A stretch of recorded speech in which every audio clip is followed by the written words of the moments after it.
The day I came home from rehab, I expected to find silence dust and the familiar scent of the house my late husband and I had built together. Instead, I opened my front door to applause champagne glasses and strangers admiring my living room. My son, Michael, lifted his glass and smiled. "Welcome to our new beginning," he announced. Someone glanced at me and whispered, "Who's that woman?" Michael barely looked in my direction before answering, "She's family. She'll only be staying here for a little while." In that moment, I realized I had become a guest in the only home I'd ever truly owned. If this story touches something in your heart, I'd love for you to stay with me until the very end. Please like this video if you've ever trusted someone with everything you had. Subscribe if you enjoy stories about family resilience and second chances. And before we begin, tell me in the comments, what would you have done if you were standing in my shoes? Also, let me know where you're watching from and what time it is in your part of the world. I'd truly love to read every one of your comments. I wish I could tell you that the moment I walked into that house, I demanded answers. I wish I could say I shouted, cried, or threw everyone out. I didn't. I just stood there. When you've spent 6 months learning how to rebuild your life one day at a time, confrontation isn't your first instinct. Survival is. Michael finally noticed I hadn't moved. "There you are, Mom," he said with the same smile he wore as a little boy when he came home with a good report card. "I was wondering when you'd get here." "When I'd get here?" I asked. He hugged me before I could step back. "I'm so proud of you," he whispered. "You did it." His words sounded warm. His actions didn't. Emily walked over carrying a glass of sparkling cider. "We've all been waiting for you," she said. I looked around the room. New curtains, new paint, new furniture. Nothing matched the home I had left 6 months earlier. One woman smiled politely. "You must be Michael's mom." I forced a smile. "Yes." She laughed softly. "He talks about this house all the time. It's beautiful." I wanted to tell her it wasn't his house. Instead, I simply nodded. That still haunts me. Because silence has a way of giving lies permission to breathe. Michael had always been my whole world. When my husband, Thomas Rodriguez, died from a heart attack almost 10 years earlier, I honestly believed I wouldn't survive the grief. Thomas and I had met in college. He studied engineering. I spent every afternoon buried in books. He always joked that he had to compete with the library for my attention. We married young. We didn't have much money. Every paycheck mattered. Every bill mattered. When we finally bought our little 2-story house outside Columbus, Ohio, we celebrated with pizza on the living room floor because we couldn't afford furniture yet. That house wasn't expensive. It wasn't fancy. But every wall carried our memories. Michael took his first steps across that hardwood floor. Thomas measured Michael's height on the pantry door every birthday. Our Christmas decorations filled the attic. Every corner reminded me of a different chapter of our lives. After Thomas passed away, selling the house never crossed my mind. It wasn't just property. It was the last place where I still felt close to him. I raised Michael alone after that. Being a public school librarian wasn't glamorous. The pay wasn't impressive. But I loved children. I loved books. And every paycheck went exactly where it needed to go. Soccer uniforms, school trips, college applications. Michael never knew how many nights I skipped buying myself something because he needed something instead. I wanted him to have opportunities Thomas never had. When college acceptance letters arrived, I cried harder than he did. He hugged me and said, "We did it, Mom. Not I. We." That's how close we were, or at least that's what I believed. Years later, Michael landed a good job in marketing. When he wanted to buy his first condo, he didn't quite have enough for the down payment. He never asked me. I offered. I withdrew nearly half of my savings. Friends told me I was making a mistake. Don't empty your retirement account. You'll need that money someday. I smiled. My son needs it now. Michael cried when I handed him the cashier's check. I'll pay you back. I laughed. You already have. He looked confused. By becoming the man your father hoped you'd be. Looking back now, I wonder if that was the last completely honest conversation we ever had. Everything changed after my back surgery. It was supposed to be routine. The doctors said recovery would take several months. The pain medication helped at first. Then I needed a little more. Then a little more than that. I kept telling myself I wasn't addicted. I was just following doctor's orders. That's what so many people tell themselves, especially older people, especially people who never imagined addiction could happen to them. One afternoon, I realized I had counted my remaining pills before I even made breakfast. That frightened me, but not enough to stop. Michael noticed before I admitted it. He began visiting more often. He brought groceries, picked up prescriptions, paid bills online. He seemed so caring. One evening, he sat beside me on the porch. Mom, I looked over. You don't have to fight this alone. I stared at the sunset. I don't know what you mean. He reached for my hand. I think you do. I cried that night, not because he accused me, because he was right. Rehab terrified me. I was 63 years old. I imagined everyone there would be decades younger. I imagined judgment, failure, shame. Instead, I found people who looked just like me. Teachers, retirees, grandparents, veterans. Good people whose lives had quietly slipped away, one prescription at a time. For the first time in months, I didn't feel alone. The day before I left, Michael came over carrying a folder.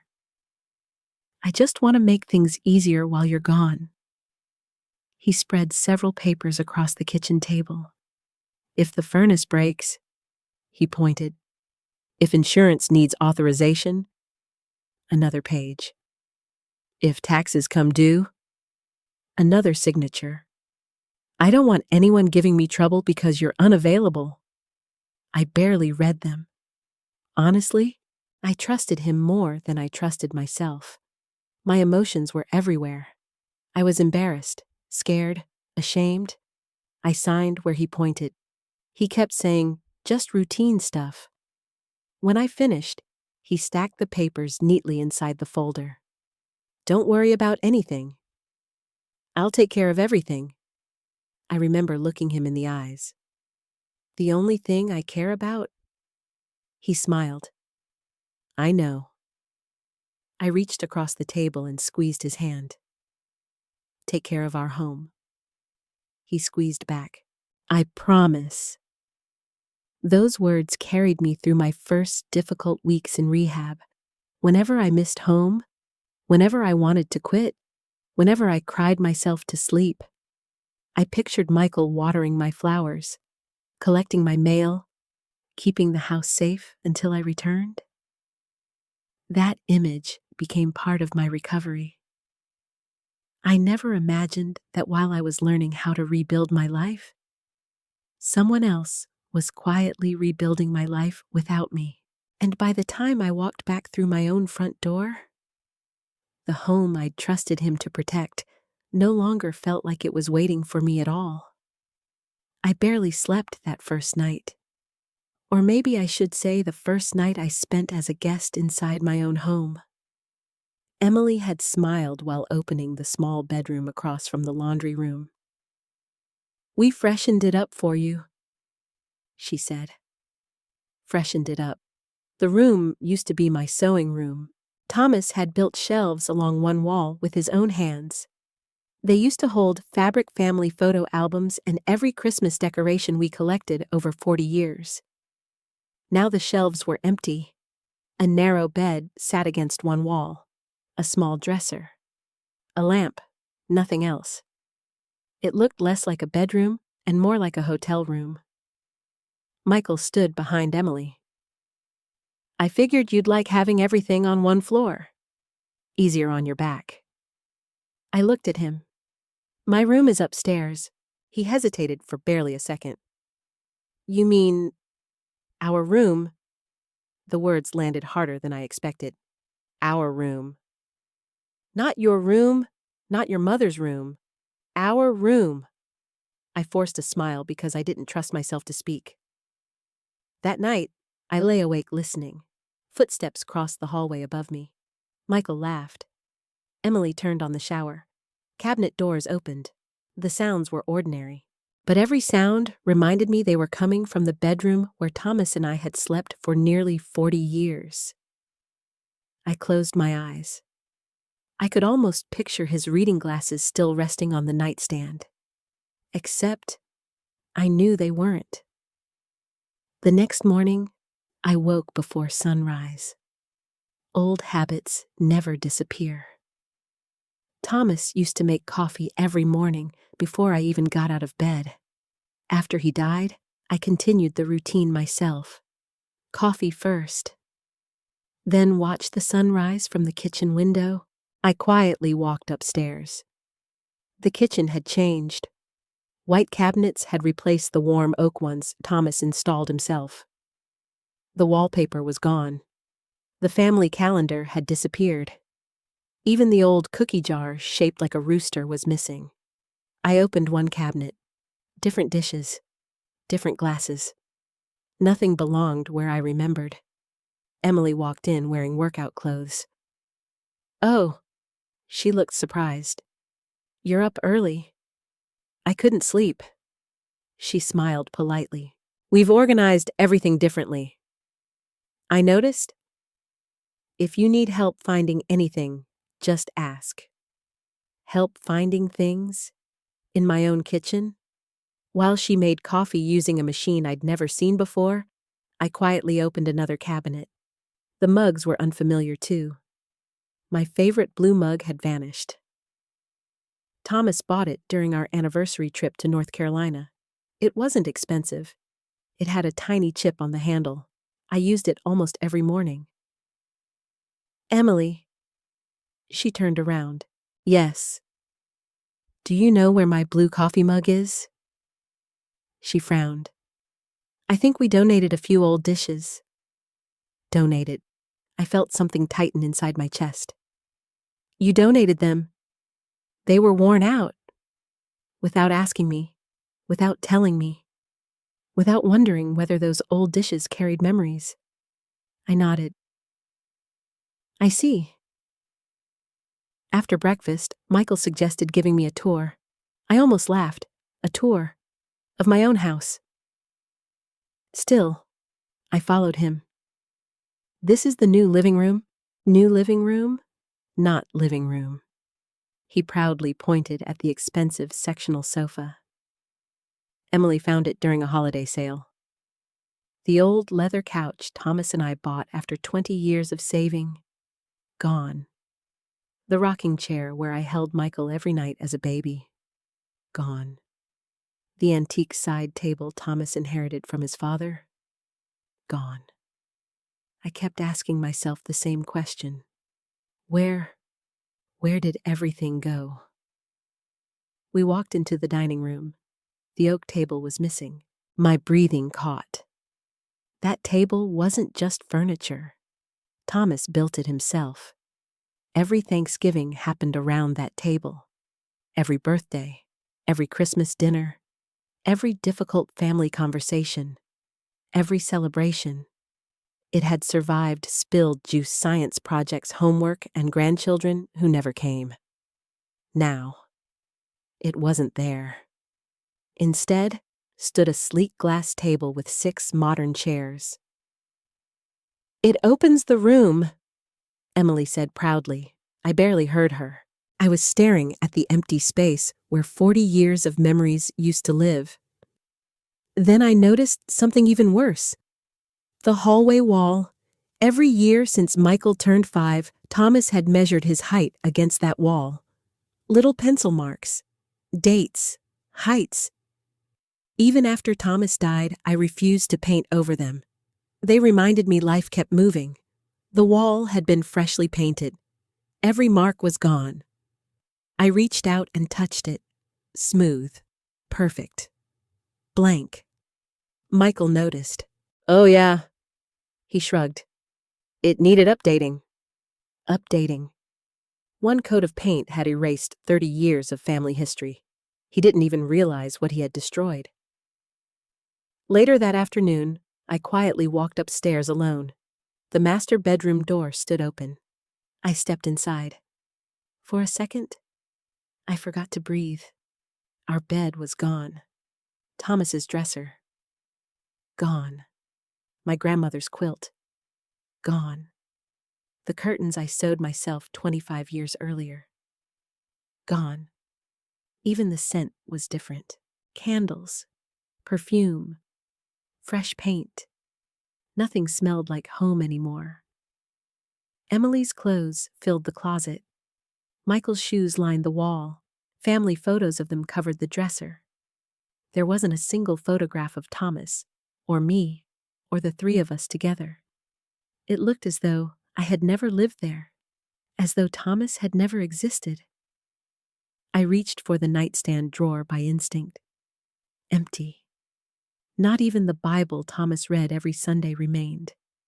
Tears blurred my vision. I whispered, "I'm sorry."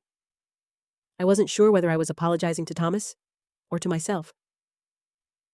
Michael found me standing there. "You okay?" I turned around. "Where are our things?" He looked confused. "What things?" "Our furniture? Our photographs?" "Dad's things." He sighed. "We put a lot of it in storage." Storage. Which storage unit? I'd have to check. When? Eventually. Eventually. Every answer became another delay, another excuse, another closed door. That evening, Michael invited me to watch television with them. I sat on the far end of the couch. They discussed weekend plans, neighbors, restaurants, vacation ideas. No one asked what rehab had been like. No one asked how I was feeling. It was almost as though I had interrupted a life that had already moved on without me. Then Emily smiled. "I've already told everyone you're settling in nicely." Settling in. I looked at her. "What do you mean?" "You know." She laughed softly. "Getting comfortable here. Here. Not home. Here." That one word settled heavily inside me. For the first time since leaving rehab, I stopped wondering whether I was imagining things. I stopped blaming my memory. I stopped assuming I was overly emotional. Because one truth had become impossible to ignore. Michael and Emily weren't acting like people taking care of my home. They were acting like people who genuinely believed it belonged to them. And for the first time, I began to wonder if that belief came from more than confidence. Maybe it came from paperwork. Maybe, somewhere during those 6 months, my house had become theirs, without me ever understanding how. The next morning, I made a decision. I was done guessing. Either I had willingly signed away my home, or something had happened that I couldn't remember. Neither possibility let me sleep. After breakfast, Michael left for work. Emily said she was meeting friends for lunch.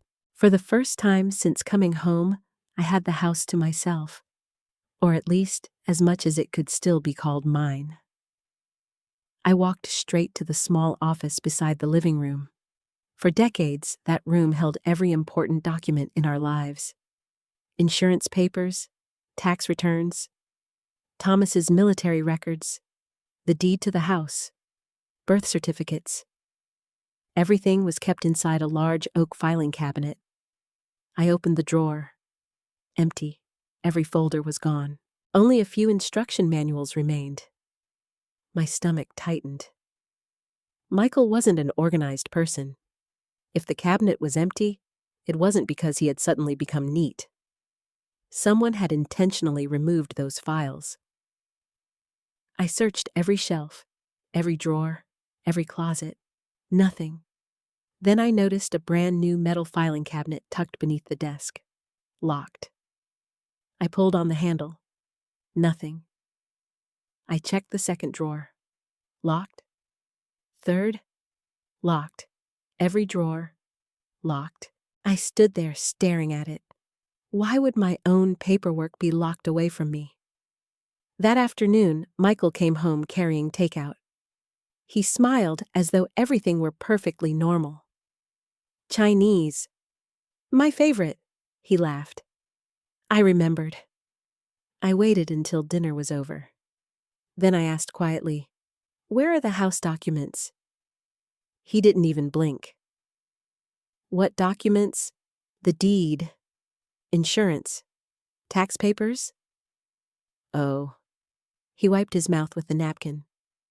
I reorganized everything. Where? In the office. I looked. They're secured. Secured. So nothing gets lost. I looked him in the eyes. I'd like to see them. He hesitated, then smiled again. Tomorrow? Tomorrow. It became his favorite word. Tomorrow? Later? Eventually? After work. Not tonight. Every answer pushed me one more day into the future. I began noticing something else. Every time I asked about paperwork, Michael changed the subject. That evening, I sat alone in my little downstairs bedroom. I tried remembering the day before rehab. The memories came in broken pieces. A suitcase, phone calls, crying, medication, Michael making coffee, the stack of papers, his pen, his voice. Sign here, another page. And here, another page. I remembered asking, "Do I really need all this?" He smiled. "It's just temporary authorization." Temporary. That word echoed inside my head. Temporary. Nothing about this situation felt temporary anymore. The following morning, I decided not to wait for Michael. I drove to the county recorder's office. The young woman behind the counter smiled. "How can I help you?" "I need copies of my property's records." She asked for my address. Typed for a moment, then stopped. She looked at her screen, then at me, then back again. "Is everything all right?" I asked. "Of course." Her smile returned. "It'll just take a minute." She disappeared into the back office. Those 60 seconds felt like 10 minutes. Finally, she returned carrying several printed pages. "There you go." I thanked her and walked to my car before looking down. The first page appeared ordinary. Property information, parcel number, tax description. Then I reached another page. There it was, my signature, or at least something that looked like my signature. Dated 1 week before I entered rehab. I stared at it. I knew my handwriting. This looked like mine, but I couldn't remember signing it. Not at all. I drove home in complete silence. Halfway there, I pulled into an empty church parking lot. I spread every page across the passenger seat.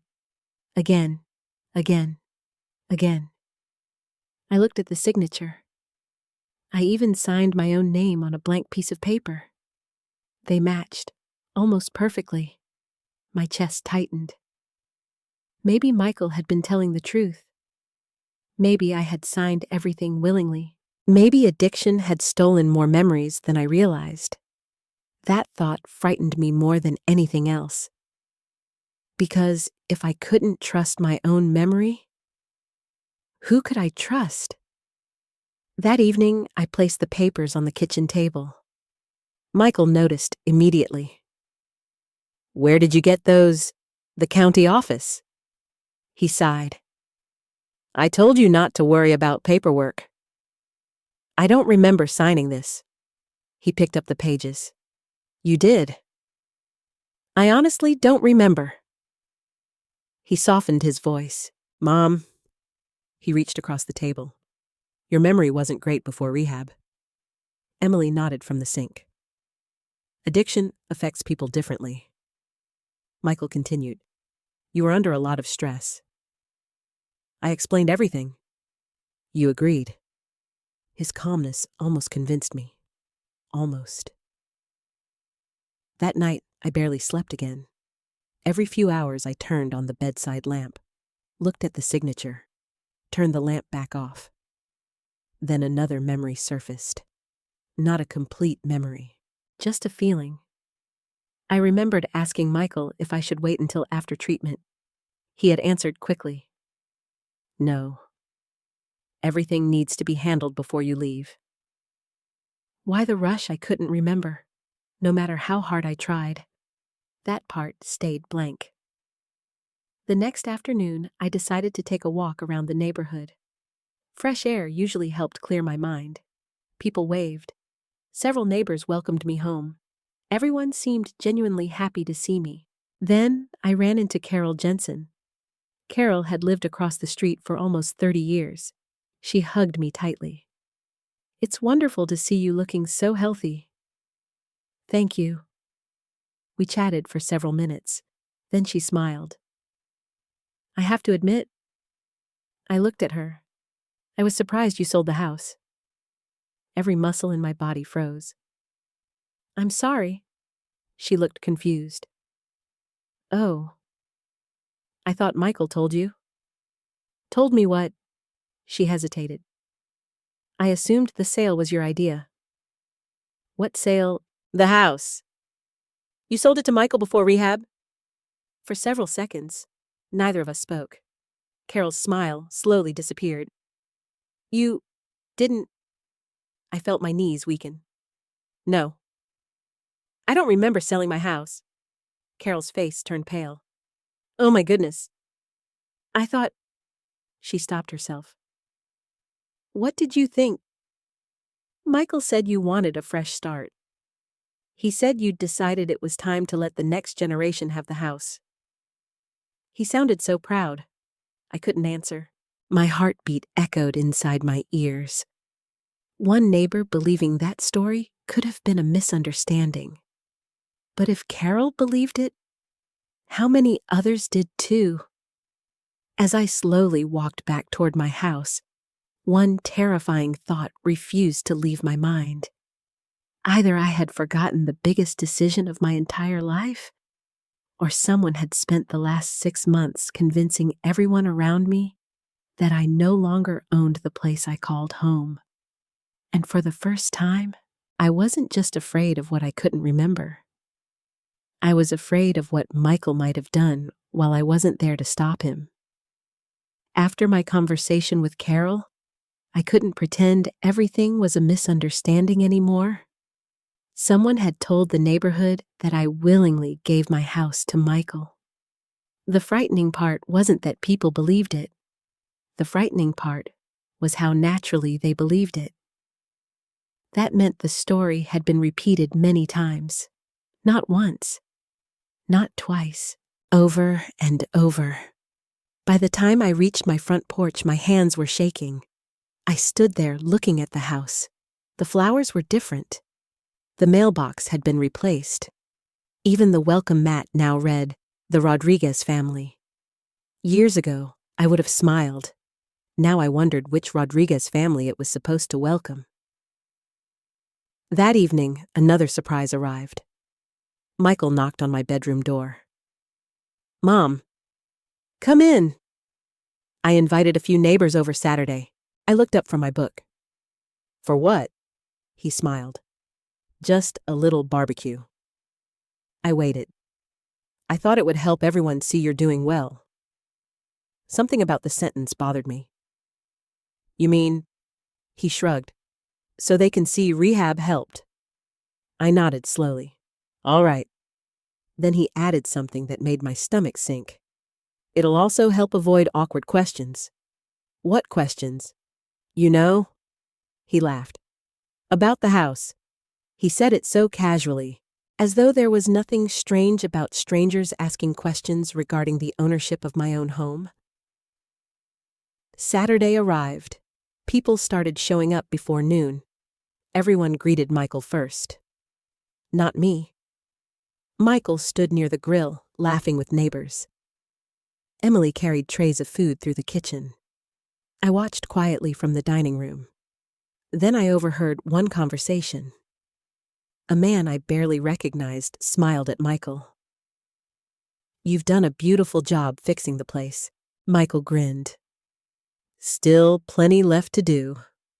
The man nodded toward me. How's your mom adjusting? Michael answered before I could. She's taking it one day at a time. Everyone nodded sympathetically. Nobody asked me. Nobody even looked in my direction. For a moment, I felt invisible. Later, Carol walked over. She looked uncomfortable. I've been thinking about our conversation. So have I. She lowered her voice. Michael told everyone you wanted a simpler life. He said maintaining the house had become too much. I stared at her. He really said that? She nodded. He said selling it to him would let you enjoy retirement without worrying about repairs. I almost laughed, not because it was funny, because it sounded believable. Too believable. I had complained about mowing the lawn. I had complained about fixing gutters. I had complained about property taxes. Michael had taken ordinary conversations and turned them into a completely different story. As guests moved around the backyard, I noticed something else. Several people complimented Emily. You've made this place gorgeous. You've completely transformed it. It finally feels modern. Emily smiled proudly every single time. Not once did she say, it still belongs to Sarah. Not once. She simply accepted the compliments. Each one felt like another brick being placed between me and my own life. A little later, I stepped inside for some water. From the kitchen window, I watched Michael talking with two couples. He couldn't see me. One man asked, So, are you planning to refinance now that it's officially yours? Michael answered so quietly, I almost missed it. We're looking into a few options. Officially yours. He didn't correct him. He didn't say, No, it's still my mother's.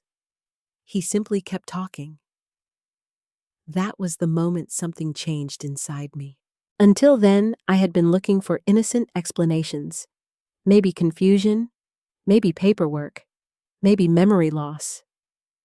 Now, I started asking a different question. What if none of this was accidental? That evening, after everyone left, I found Emily washing dishes. I decided to ask directly. Emily. She smiled. Long day. It was. I leaned against the counter. Can I ask you something? Of course. Do people actually believe Michael owns this house? Her hands stopped moving, only for a second. Then she continued rinsing plates. I guess. She shrugged. That's what they've been told. By who? Silence. I waited. Finally, she answered. Michael handled most of those conversations. Most? Not all. So you knew? She looked uncomfortable. I just assumed everything had been handled legally. Assumed. Another carefully chosen word. Did you ever ask me? She looked down. No. That night, I couldn't stop thinking about Emily's answer. She never said she knew I sold the house. She never said she saw me sign anything. She simply assumed. Someone had fed her the same story everyone else believed. But was she telling the truth or protecting Michael? I couldn't tell anymore. The next morning, I decided to do something I hadn't done since returning home. I drove to my old church, not because I expected answers, because I needed quiet. Pastor Williams recognized me immediately. "It's wonderful to see you." We talked for nearly an hour. I never mentioned the house, not directly. Instead, I asked, "How do you know when someone you love is lying?" He smiled sadly. "You usually know long before you're willing to admit it." That answer stayed with me all day. When I got home, Michael was waiting in the driveway.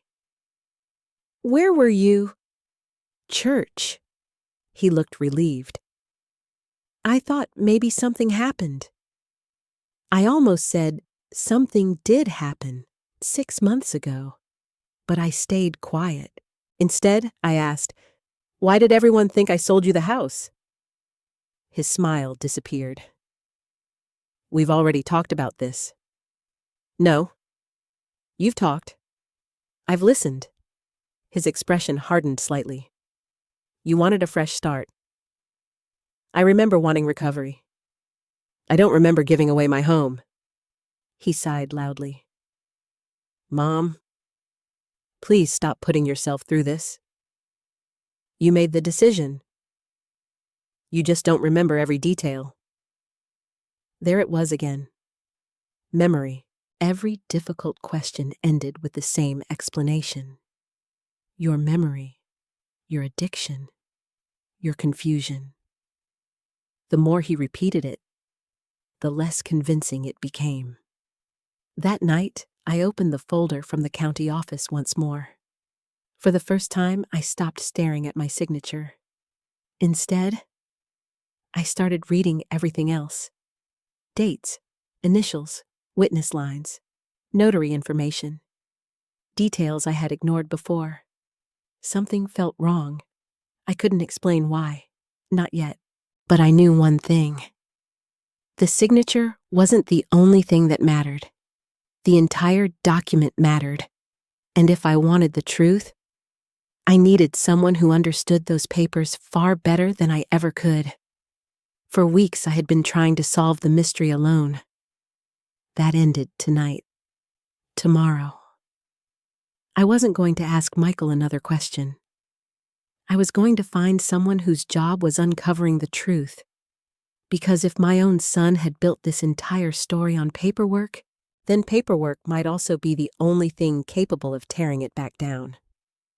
The next morning, I left the house before Michael woke up. For the first time since returning from rehab, I wasn't going to church. I wasn't going to the county office. I wasn't going to sit alone wondering if I had lost my mind. I was going to see the one person who had known me longer than almost anyone else. Linda Parker. If there was someone who could tell whether I was imagining things, it was Linda. We had been best friends for more than 40 years. We met during our first year working for the school district. She became a nurse. I became a librarian. Life took us in different directions, but we never stopped talking. When Thomas died, she was the first person at my door. When I entered rehab, she called every Sunday. I hadn't told her much after coming home. Now I understood why. Part of me was embarrassed. The other part still wanted to believe Michael. Linda opened the front door before I even knocked.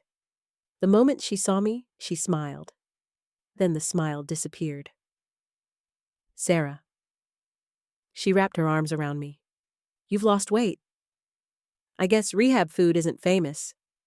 She laughed politely, but she kept looking at my face. "What happened?" "I thought you just got home." "I did." She stepped aside. "Come inside." Her house still looked exactly the way I remembered.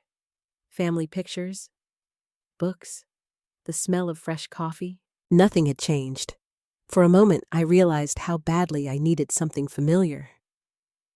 She poured 2 cups of coffee. Neither of us spoke until we sat down. Finally, she reached across the table. Tell me everything. Not part of it. Everything. And I did. I told her about the party, the strangers, the missing furniture, the empty filing cabinet, the papers, Carol's comments, the neighbors, Michael's excuses, Emily's silence. I talked for nearly an hour. Linda never interrupted. She simply listened. When I finished, she asked only one question. Do you believe your son? I stared into my coffee. I want to. But I don't know anymore. Linda folded her hands.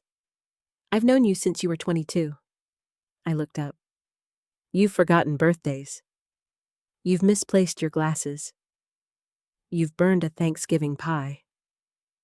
Despite everything, I smiled. She continued. But you've never forgotten signing important documents. I looked away. I was taking pain medication. I know. You were under stress. I know. She leaned closer. Sarah, trust isn't proof. Love isn't proof. If something feels wrong, she paused. You owe it to yourself to find out why. I sighed. I already got copies from the county. That's a good start. I still don't understand them. You don't have to. What do you mean? She stood and walked into another room. A minute later, she returned carrying her laptop. She sat beside me. Let's look at public records. I hesitated. I don't know if I want to.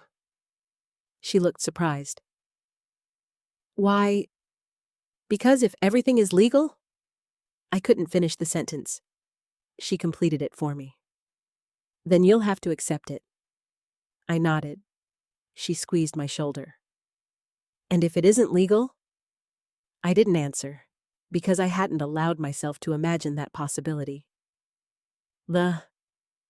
Linda opened the county property website. She typed my address. Several records appeared. Transfers, tax history, parcel information. Most of it meant nothing to me. She clicked another page. Look. I leaned forward. There were filing dates, reference numbers, recorded documents. One filing immediately caught my attention. The date. It was recorded only days after I entered rehab. I frowned. I was already in treatment. Linda nodded. So you couldn't have come here in person. I never left rehab. Another filing appeared weeks later. Then another. I looked at Linda. Why are there so many? I don't know. She turned the screen toward herself. But that's exactly why you need someone who does. I felt my heart beating faster. I don't want to accuse Michael of something terrible. Neither do I. Linda closed the laptop. But you're not accusing him. You're asking questions. There's a difference. Her words stayed with me. Questions. Not accusations. Somehow, that made taking the next step feel possible. Before I left, Linda handed me a small notebook. What's this? I kept one while my husband was sick. She smiled gently. When life gets confusing, she tapped the cover. Write everything down. Every conversation. Every date. Every promise. Our memories change. Written words don't. I slipped it into my purse. I had no idea how valuable that notebook would become. Driving home, I kept replaying one sentence. Trust isn't proof. For months before rehab, I had trusted Michael with everything. My finances, my medications, my house, my future. I never imagined I would need proof.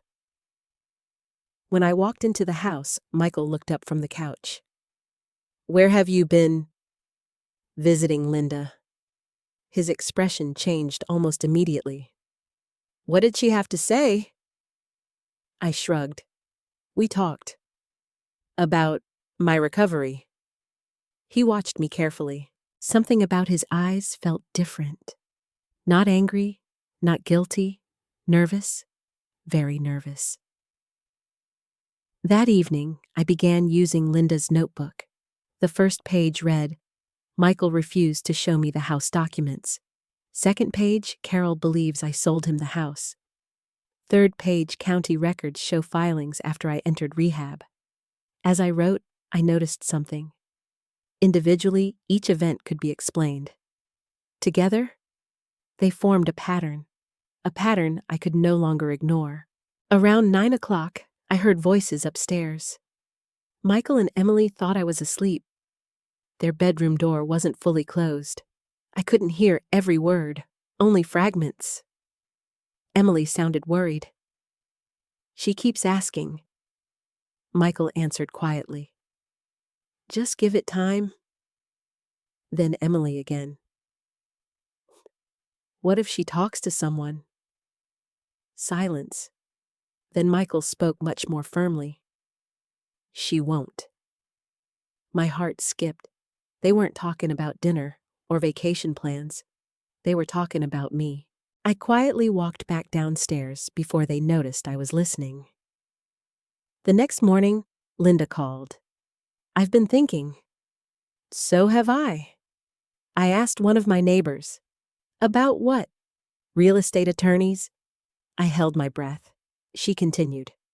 There's a man named Robert Hayes. People say he's honest.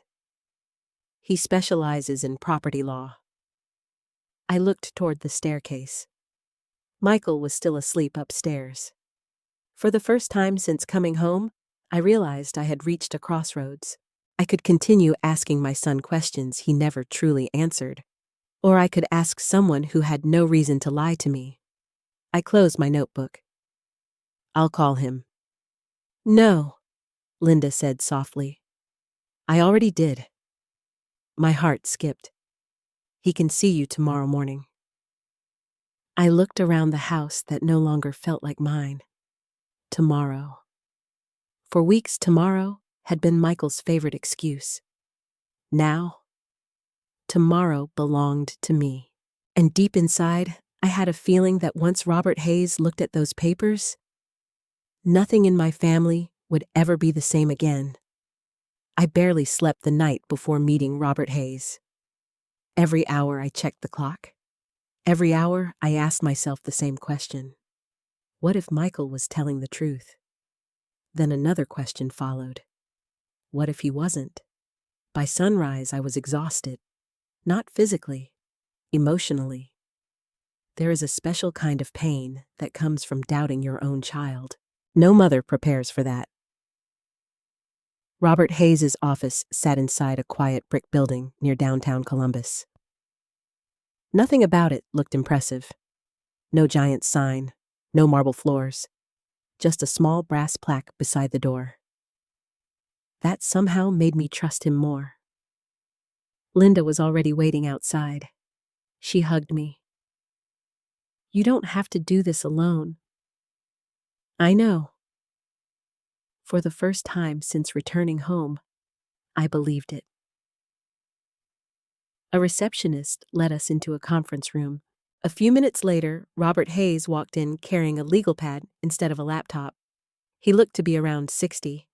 Gray hair, calm eyes, the kind of face that listened before speaking. He shook my hand. Mrs. Rodriguez, please, call me Sarah. He smiled. Then you'll have to call me Robert. That tiny joke eased my nerves. Only a little. He didn't begin by asking about the paperwork. Instead, he asked, How are you feeling? The question surprised me. I've been better. I imagine so. Then he leaned back. Start from the beginning. Again, everything. I noticed something different from Linda. Linda listened as my friend. Robert listened as though every sentence mattered. He stopped me several times. What date was that? Who was present? Did anyone else hear those words? When exactly did you sign? He wrote constantly. Nothing seemed too small. Nearly 90 minutes later, I handed him every document I had. He spread them across the conference table, one by one, without speaking. The room became completely silent. Linda looked at me. I looked at Robert. He kept reading. Then he reached for a magnifying glass. That made my heart pound. He wasn't casually reviewing papers anymore. He was studying them. Finally, he looked up. Sarah. Yes. I have several questions. Okay. When you signed these, he tapped one page. Were you already taking prescription pain medication? Yes. Were you scheduled to enter rehab the following week? Were you emotional? I laughed bitterly. I was terrified.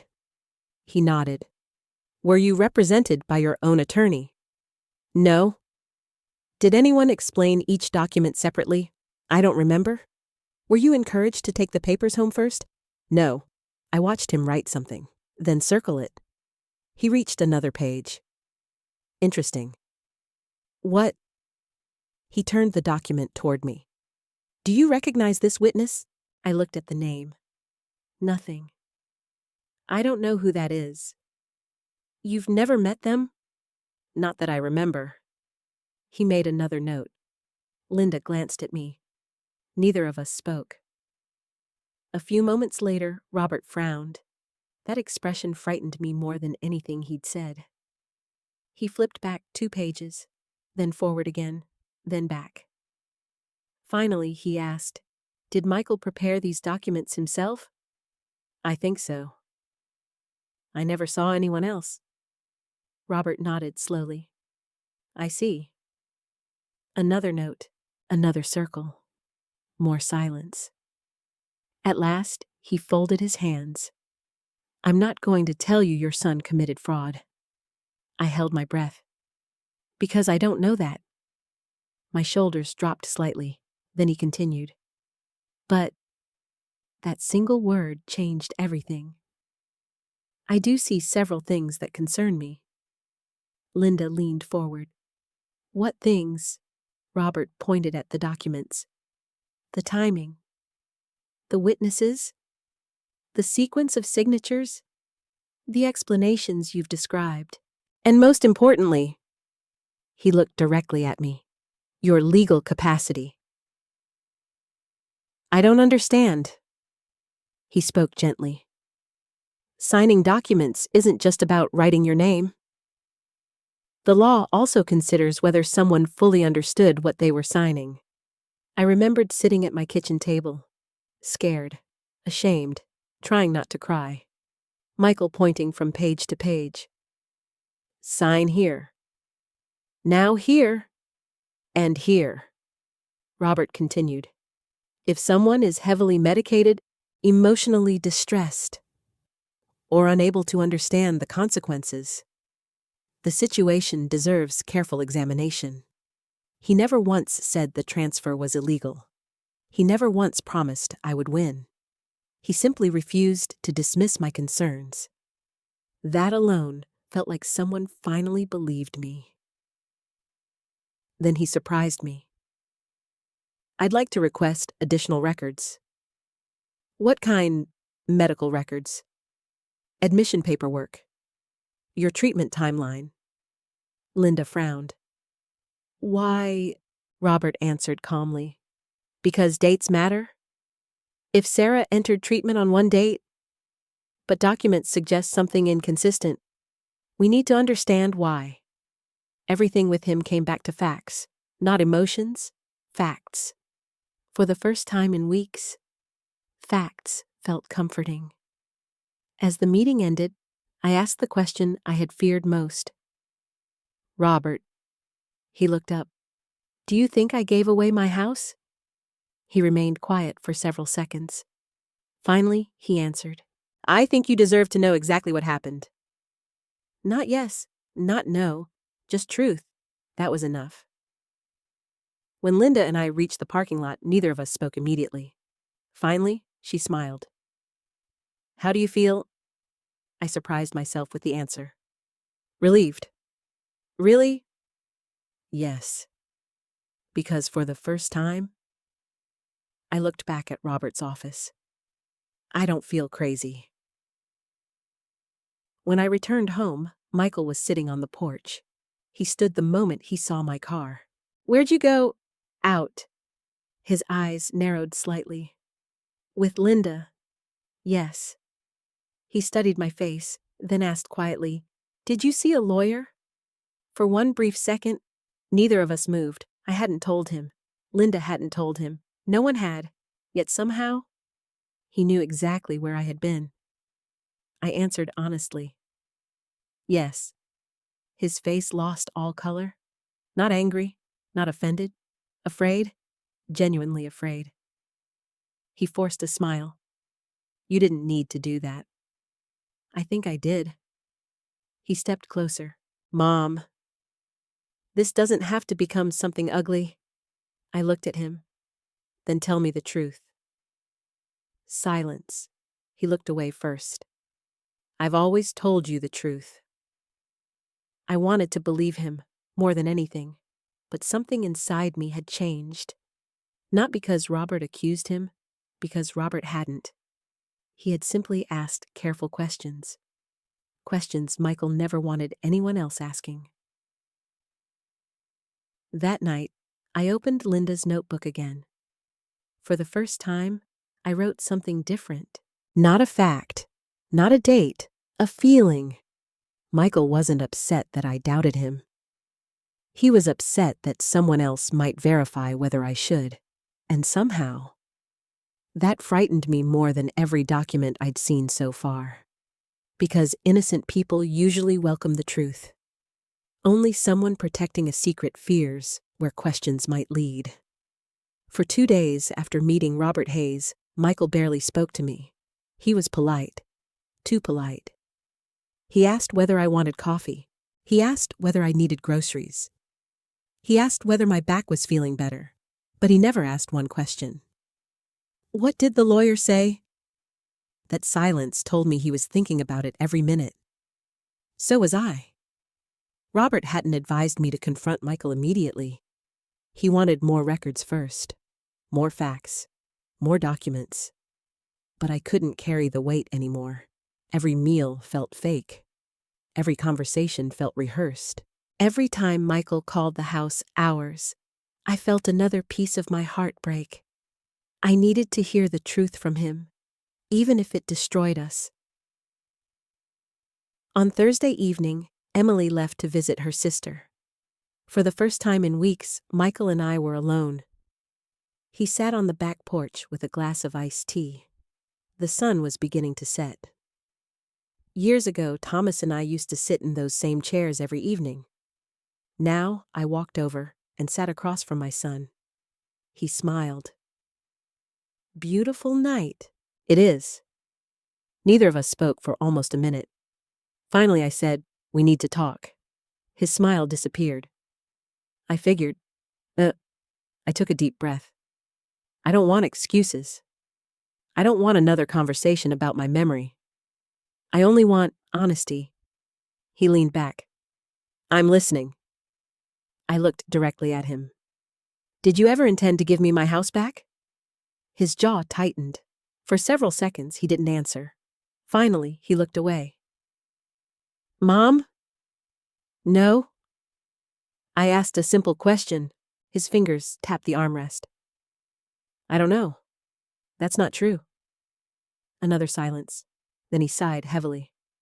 "No." One word, just 2 letters. "No."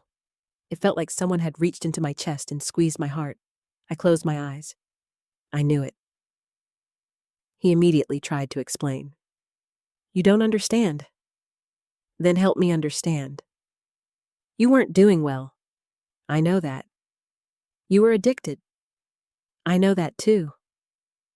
"You could barely manage your own life." I stared at him. "So, your solution was taking my house?" His voice grew louder. "I protected it." "From who?" "From you." I couldn't believe what I was hearing. "I spent 40 years paying for that home." "I know." "Your father and I built our lives there." "I know." I trusted you. I know. Every answer sounded calm, almost rehearsed. Then he leaned forward. You would have lost everything. I frowned. What are you talking about? You weren't thinking clearly. You could have sold the house. You could have borrowed against it. You could have wasted it. I shook my head. So, you decided to do it first? He rubbed his forehead. You weren't capable of making good decisions. His words hurt, not because they were completely false. During my addiction, I had made mistakes. I had forgotten appointments, ignored bills, lied to myself. But I had never once considered selling my home. Never. I entered rehab because I wanted help. He nodded. I know. I fought every single day to get better. I know. So, why couldn't you wait until I came home? He didn't answer. Instead, he asked me something unexpected. Do you know what it was like watching you? I blinked. What? You think this only happened to you? His voice cracked. I watched my mother disappear. I never knew whether you'd answer the phone. I never knew whether you'd remember conversations. I was scared every day. For the first time, I saw genuine emotion in his face. Real pain. Not fake. Not rehearsed. Part of what he said was true. I knew I had hurt him. Addiction doesn't only hurt one person. It spreads through an entire family. I quietly said, I'm sorry. He looked surprised. I've apologized for that every day since rehab. But hurting you? I swallowed hard. I never apologized enough. For a brief moment, neither of us were enemies. We were simply a mother and son who had both suffered. Then, everything changed again. He looked me straight in the eyes. I earned that house. My heart stopped. What? I gave up years taking care of you. I stared at him. I handled your bills. I fixed everything. I drove you everywhere. I dealt with doctors. I dealt with prescriptions. I sacrificed my own life. His voice kept rising. So, yes, I deserve something. I couldn't believe the words coming out of his mouth. You think my home was payment? He didn't answer. His silence answered for him. I stood up. No. He looked confused. No. You didn't earn it. I raised you. I fed you. I paid for your education. I helped buy your condo. I never once asked for repayment. His face hardened. That was your choice. I laughed bitterly. Exactly. And helping me was yours. He looked away again. I never wanted this. I shook my head. That's a lie. No. You admitted you never planned to give the house back? He stayed silent. I continued. You let strangers believe I sold it. You moved into my bedroom. You replaced your father's furniture. You erased his height marks from the wall. You donated our memories. Every sentence landed harder than the one before. His shoulders slowly slumped. Finally, he whispered, I thought eventually... He stopped. What? I thought eventually you'd accept it. Those words hurt more than everything else. He hadn't expected forgiveness. He had expected surrender. I wiped tears from my face. You know what hurts most? He looked at me. I believed rehab would be the hardest thing I'd ever survive. I smiled sadly. I was wrong. He lowered his head. The hardest part, I whispered, was coming home. I walked inside before he could stop me. Halfway up the stairs, I heard him call my name. Mom? I didn't turn around. Please. Still, I kept walking, because for the first time since this nightmare began, I finally understood something. Michael hadn't acted in a moment of panic. He hadn't made one terrible decision. He had built an entire future around the belief that my house already belonged to him. And people who build their lives on a lie rarely stop with just one. If he had gone that far, what else hadn't he told me? The answer came the very next morning. When Robert Hayes called and said, "Sarah, we've uncovered something about Michael's finances," his next sentence changed everything I thought I knew. And suddenly, the house wasn't the only thing my son had been trying to save. Robert asked me to come to his office the next afternoon. His voice over the phone was calm. Too calm. Lawyers learn not to sound emotional. But after spending nearly 2 weeks with him, I had learned something else. When Robert became quieter, the news was usually bigger. I drove there alone. Linda offered to come, but I wanted to hear this by myself first. Some conversations belong to one person before they belong to anyone else. Robert greeted me with a firm handshake. He didn't waste time. "I've learned more about Michael's financial situation." I slowly sat down. "What kind of situation?" He slid a folder across the desk. "I think your house wasn't the goal." I frowned. "What do you mean?" "It was the solution." I stared at him. "I don't understand." "You will." He opened the folder. "Over the past 3 years, your son invested in 2 business ventures." I didn't know that. He didn't tell many people. Robert showed me several documents. The first business failed. The second never became profitable. I looked at the numbers. Even though I wasn't an accountant, I could tell they were bad. Very bad. He borrowed heavily. How heavily? Robert paused. Enough to put his family under serious financial pressure. I leaned back in my chair. Michael had always been careful with money, or at least I believed he was. "When did this happen?" "Gradually. He refinanced his condo, took out personal loans, used several credit cards. And when those weren't enough," Robert looked at me, "he needed another source of equity." The room suddenly felt colder. "My house." He nodded once. "That's where everything begins making sense." For several minutes, neither of us spoke. I wasn't angry. Not yet. I was remembering.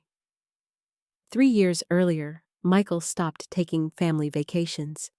He worked late. He answered phone calls outside. He often seemed distracted. Whenever I asked what was wrong, he always smiled. "Just work." I believed him. A mother wants to believe her child is simply busy, not drowning. Robert continued. "I also discovered something else." He handed me another document. "The condo." I looked at the address. "What about it?" "He doesn't own it anymore." I blinked. "What?" "It was sold months ago." I looked up. "That's impossible." "He told me they were renovating." Robert slowly shook his head. "No, they sold it." I felt sick. "They moved into your house because they no longer had another one." Everything suddenly connected. The renovations, the new furniture, the urgency, the housewarming party. It had never been about celebrating. It had been about replacing the home they had already lost. I covered my mouth. "They never told me." "I don't believe they intended to." Robert wasn't judging. He was simply stating facts. Then he reached for another paper. "This concerns me even more." I looked down. Bank paperwork, numbers, loan information. "I don't understand this." "You don't need to." He pointed to one paragraph. "After the property transfer was recorded," he paused. "Your son used the property as part of a financial transaction." I stared at him. What kind of transaction? A loan. The room went silent. I felt my heart pounding. He borrowed money. Robert nodded. Using my house. As collateral. I couldn't breathe for a moment. He couldn't do that. He could, if the public records showed him as the owner. The sentence hit me harder than anything else. My home wasn't just where he planned to live. It had become his financial lifeline. I whispered, "So none of this was about protecting me." Robert answered gently, "I believe protecting himself became the priority." I closed my eyes. Every conversation replayed in my mind. "You'll lose everything." "I saved the family." "I earned this." At the time, those words sounded cruel. Now they sounded desperate. Not because he loved me, because he needed the house to survive financially. On the drive home, I cried harder than I had in years. Not because of the money. Money can be earned again. What broke me was realizing how long Michael had carried this secret. He watched me struggle with addiction. He watched me enter rehab. He hugged me. He told me he loved me. And somewhere during all of that, he was also trying to solve his financial disaster with my home. When I pulled into the driveway, Michael was washing his truck. He smiled when he saw me. "Hey, Mom." I stepped out of the car. "I know about the condo." The sponge slipped from his hand. Neither of us moved. Finally, he asked, "Who told you? So it's true." He rubbed the back of his neck. "We were going to tell you." "When?" He didn't answer. I walked closer. "You sold it." "We had to." "You never mentioned it." "I didn't want you worrying." I almost laughed. "Worrying? You moved into my house. You told everyone it belonged to you. You borrowed against it. And you were protecting me from worrying." His shoulders slumped. "It wasn't that simple." I folded my arms. "Then make it simple." He looked exhausted. "The business failed. I kept thinking I could fix it. I borrowed more. Then more. I thought one good contract would solve everything. It never came." His voice was shaking now. "I couldn't tell you." "Why?" "Because you'd be disappointed." I looked at him quietly. I would have been disappointed. "But I would have helped you face the truth." Instead, he chose deception. He looked down at the driveway. "I was ashamed." I believed him. For the first time in a long time, I believed every word. Shame was written all over his face. But shame didn't erase what he had done. "Did Emily know?" He hesitated. "Not at first." "When did she find out?" "After we sold the condo." "So she knew before I came home." He nodded. I wasn't surprised anymore. Just tired. That evening, I sat alone in the backyard. I thought about addiction. Mine. Michael's. Mine came in a bottle. His came wrapped in ambition, debt, pride, the desperate belief that one more gamble would fix everything. Different addictions. The same lies. The same secrecy. The same destruction. Just before sunset, Robert called again. "I have one more update." I closed my eyes. "I don't know if I can handle another one today." "I'm sorry. But you need to hear this." I waited. "The financial records suggest there may have been people involved besides Michael." "What do you mean?" "The paperwork didn't prepare itself. The filings didn't appear by magic. If everything happened the way you've described..." He paused. "Someone else may have helped put those documents together."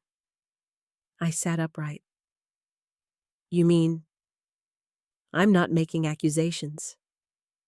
but we're expanding our investigation. I looked toward the house. Michael was standing at the kitchen window, watching me. For the first time, I realized this story might be much bigger than a desperate son trying to save himself. If someone else had helped him, then uncovering the truth had just become far more complicated than either of us imagined. Robert called me early Monday morning. "Sarah, I think we've reached the point where questions become evidence." I sat up immediately. "What happened?" "I'd like you to come in." His voice carried something I hadn't heard before. Confidence. Not certainty, but confidence. For the first time since I walked into my own house and found strangers celebrating, I felt as though the truth was finally beginning to catch up with the lies. When I arrived, Linda was already there. She smiled, but I could see the nervousness in her eyes. Robert closed the conference room door behind us. "I've spent the last several days gathering supporting records." He laid several folders across the table. Medical records, rehab admission paperwork, county filings, witness statements. He tapped each folder one by one. Separately, none of these proves everything. But together, he looked directly at me. They tell a very different story. He opened the first folder. "These are your medical records." I recognized the hospital logo immediately. "You entered treatment exactly when you said." He slid another page toward me. "Your physician documented that you were taking strong prescription pain medication before admission." I nodded. "I remember feeling exhausted all the time." Robert pointed to another line. "The doctor also noted that your concentration and short-term memory were impaired." I swallowed hard. So Michael wasn't completely wrong? "No," Robert answered honestly. "He wasn't." That surprised me. He wasn't trying to make my son look like a villain. He was simply following the evidence. Then he added, "But impairment is not the same as understanding the legal consequences of complex property documents." That distinction mattered. A lot. Next came the timeline. Robert placed 2 sheets side by side. "Look carefully." One sheet showed my rehab admission. The other showed the sequence of property filings. He ran his finger down the dates. "Notice how quickly everything moved after you entered treatment." Only a few days separated them. It felt almost planned, as though someone had been waiting for me to leave. Linda leaned forward. "So the transfer happened almost immediately?" Robert nodded. "Which raises an important question." He looked at me. If Michael truly believed his mother knowingly gave him the house, why rush every filing while she was away? Neither Linda nor I answered.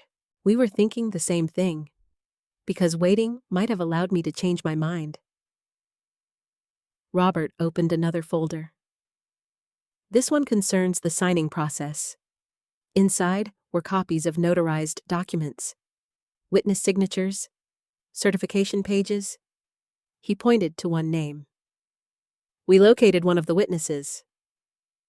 My heart started racing. "What did they say?" "They remembered signing paperwork." I leaned forward. "And they also remembered that Michael handled nearly all of the conversation." I frowned. "What does that mean?" "The witness said you spoke very little." I closed my eyes. That sounded exactly like the woman I had been back then. Ashamed, embarrassed, overmedicated, trying to get through each day.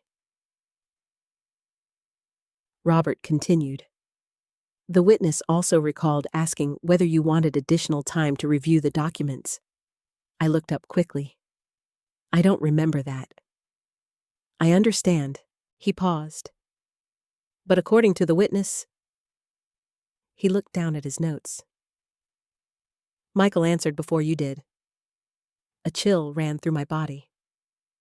What did he say? Robert read directly from his notes. She's already made her decision. We're just finishing the paperwork. The room fell silent. I couldn't remember those words, but I could imagine Michael saying them. Confident, calm, certain. Robert closed the folder. That statement alone doesn't prove wrongdoing. He was careful with every sentence. But it does suggest you weren't leading the conversation.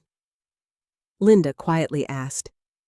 Did the witness think Sarah understood everything? Robert answered immediately. They couldn't say. They admitted they simply assumed Michael had already explained everything. Assumed. Another assumption. Everywhere I turned, people had trusted my son, because he sounded convincing. Then Robert opened the final folder. This one surprised me. He slid a handwritten statement across the table. It came from another person present during one of the document signings. I looked at the signature. I didn't recognize the name. What does it say? Robert summarized carefully. The individual recalls Michael asking everyone to move quickly because you had an appointment. I frowned. I did have appointments before rehab. Exactly. He nodded. But according to this witness, he looked back at the page. You appeared tired and confused. Those words hurt, not because they were insulting, because they were probably true. I looked at Robert. So what happens now? He folded his hands. We prepare. For court. Possibly. But first, he paused. I'll formally challenge the validity of the transfer. My heart beat faster. Do we have enough? He answered honestly. We have enough to raise serious questions. And sometimes, he gave a small smile, serious questions are exactly what changes a case. When I left the office, I sat in my car for nearly 15 minutes. I wasn't celebrating. Nothing had been won. But something important had happened. For weeks, Michael's version of events had been the only version anyone heard. Now, there was another version. Mine. Supported by records. Supported by witnesses. Supported by facts. For the first time, I no longer felt like an old woman struggling to remember. I felt like someone finally being heard. That evening, I came home to an unusually quiet house. Emily was sitting alone at the kitchen table. Michael hadn't returned from work. She looked exhausted. When she saw me, she whispered, "Can we talk?" I nodded. She stared down at her coffee for several seconds. Then tears filled her eyes. I didn't know everything. I remained silent. I knew about the condo. I knew we needed somewhere to live. I knew Michael said you'd agreed. She looked up. But, her voice broke. I never asked you? No, I answered softly. You didn't. She nodded. I should have. For the first time since this nightmare began, Emily wasn't defending Michael. She wasn't defending herself. She was simply admitting that silence had made her part of the problem. Then she reached into her purse. I think you should have this. She placed a small flash drive on the table. I looked at it. What's on it? I don't know everything. She swallowed hard. But I think... She pushed it toward me. I think it might answer some of your questions. I stared at the tiny device, a flash drive, small enough to fit in the palm of my hand. Yet somehow it suddenly felt heavier than the house itself. Because deep inside, I knew whatever was stored on it might finally reveal how far my son had been willing to go. And once I looked inside, There would be no turning back. I didn't sleep after Emily handed me the flash drive. I left it on my nightstand all night. Part of me wanted to plug it into my computer immediately. The other part was afraid. Not of what I might find, of what I might lose. Because once I knew the whole truth, there would be no pretending my family could simply go back to the way it had been. The next morning, I took the flash drive straight to Robert. He inserted it into his office computer without saying a word. Several folders appeared. Scanned documents, email chains, bank statements, photographs of paperwork. Robert opened them one by one. Most of the files confirmed things we already suspected: financial records, loan correspondence, draft copies of property documents. Nothing shocking. Until he opened an email. The sender wasn't Michael. The recipient wasn't Emily. It was a loan officer asking for updated ownership documents before processing additional financing. Robert leaned closer to the screen. This is important. I held my breath. Michael had emailed copies of the recorded property documents only days after they became public. The loan officer responded with one sentence that made my stomach twist. Now that title has transferred, we can continue. Robert looked at me. This supports what we've already believed. The transfer wasn't the end goal. It was necessary for the financing. I closed my eyes. My house had become a financial tool. Nothing more. Nothing less. As we continued reading, Emily's role became clearer. She wasn't the one directing everything. Most of her emails asked questions. Will this affect Sarah? Should we tell her? What happens when she comes home? Michael's replies were painfully short. I'll handle it. She won't understand. It's already done. For the first time, I believed Emily when she said she hadn't known everything. She had made mistakes. Serious ones. But she hadn't been leading the plan. Michael had. Robert closed the laptop. I think we've reached the point where settlement may be possible. What do you mean? If Michael realizes the evidence against him is growing, he may decide to negotiate. I thought about my son. Stubborn, proud, determined. I don't think he'll give up easily. Robert nodded. I don't either. When I returned home, 3 cars were parked in front of the house. I immediately recognized one of them. My younger sister, Maria. Another belonged to Michael's cousin, Jason. Inside the living room was unusually quiet. Everyone looked uncomfortable. No one smiled. Maria walked over first. Sarah. She hugged me tightly. I've been trying to call. I know. I wanted to speak face to face. I looked around. What is everyone doing here? Jason answered. Michael asked us to come. I turned toward my son. He stood near the fireplace with his arms folded. We need to settle this as a family. I almost laughed. A family meeting. He nodded. I don't want lawyers tearing us apart. I answered calmly. The lawyers didn't do that. Silence filled the room. Michael cleared his throat. I've explained everything. Maria looked confused. No, she said quietly. You explained your version. Then she turned to me. I want to hear yours. For nearly 20 minutes, I told them everything. The missing furniture, the documents, the county records, the condo, the loan. No exaggeration, no insults, just facts. When I finished, nobody spoke. Finally, Jason looked at Michael. Is it true? Michael rubbed his face. It's complicated. Jason shook his head. No. It's actually pretty simple. Did Aunt Sarah agree to give you the house or not? Michael didn't answer. Maria looked at him with tears in her eyes. I defended you, she whispered. I told everyone Sarah probably wanted a fresh start. You let me believe that. Michael stared at the floor. I didn't know how to explain.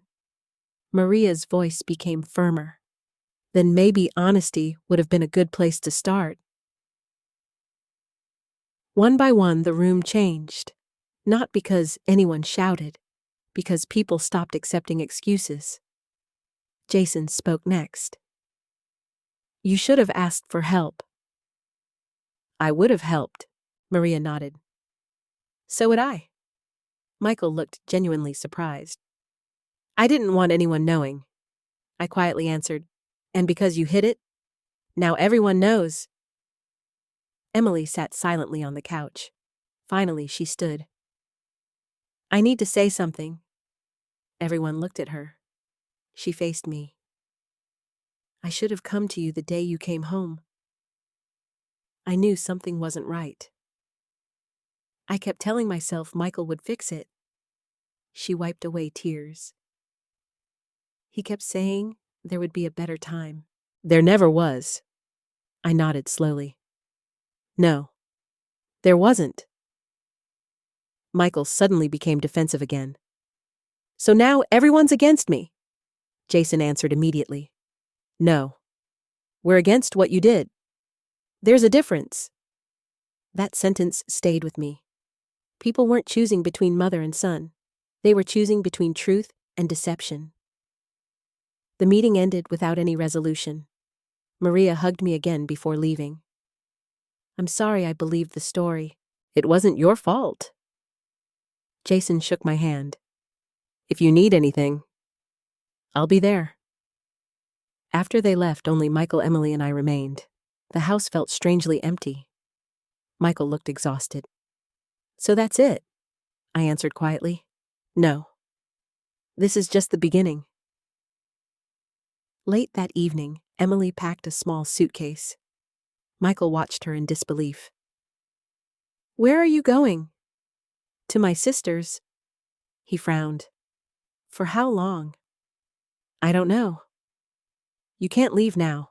She looked at him sadly. I should have stopped this months ago. I didn't.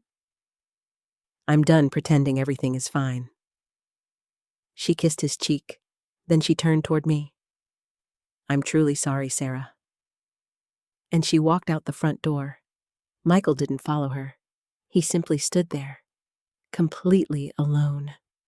For the first time since all of this began, I saw the real cost of his choices. He hadn't only betrayed me, he was losing the people who had spent years believing in him. As I watched him standing silently in the hallway, I realized something painful. Justice wasn't arriving because anyone wanted to punish my son. It was arriving because lies eventually collapse under their own weight, and his had finally begun to fall. The only question left was whether our family could survive what remained. The hearing lasted less than 1 day. The waiting lasted almost 3 months. During those months, I learned something no one ever tells you about fighting for justice. Most of it happens in silence. Not in courtrooms. Not in dramatic speeches. Just paperwork. Phone calls. Meetings. Waiting. And wondering whether the truth will be enough.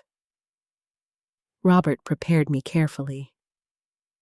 This isn't about proving Michael is a bad son. He looked me straight in the eyes. It's about showing the court how the transfer happened. That sentence became my anchor. I wasn't asking anyone to hate my son. I was asking them to see what happened. Nothing more. Nothing less. The morning of the hearing, I woke before sunrise. I stood in front of the mirror for several minutes. I barely recognized the woman looking back at me. 3 months earlier, I had returned from rehab believing recovery would be my greatest challenge. Now, I was walking into a courthouse to reclaim the home where I had spent most of my adult life. Life has a strange way of changing the battles we think we're fighting. Linda met me outside the courthouse. She hugged me tightly. No matter what happens today, She smiled. I'm proud of you. I almost cried, not because I was scared, because I realized how many people had quietly carried me through this. Recovery taught me that no one heals alone, neither does justice. Inside the courtroom, I saw Michael sitting beside his attorney. He looked thinner, older. Emily sat several rows behind him. She gave me a small nod. I nodded back. There was sadness between us now. Not anger, just sadness. The hearing itself wasn't dramatic. No shouting. No surprise witnesses bursting through the doors. Just facts. Robert calmly presented the timeline. Medical records, property filings, witness statements, financial documents. He explained how quickly everything happened after I entered rehab. He explained the concerns about my capacity when the documents were signed. He pointed out the inconsistencies surrounding the execution of the paperwork. Every sentence was measured. Careful. Professional. Then Michael's attorney spoke. He argued that I had voluntarily signed every document. He reminded the court that my signature appeared throughout the paperwork. He suggested I simply regretted my decision after returning from treatment. Listening to those words hurt, not because they were convincing, because for months I had secretly feared they might be true. Now I knew better. Robert stood one final time. He didn't attack Michael. He didn't question his character.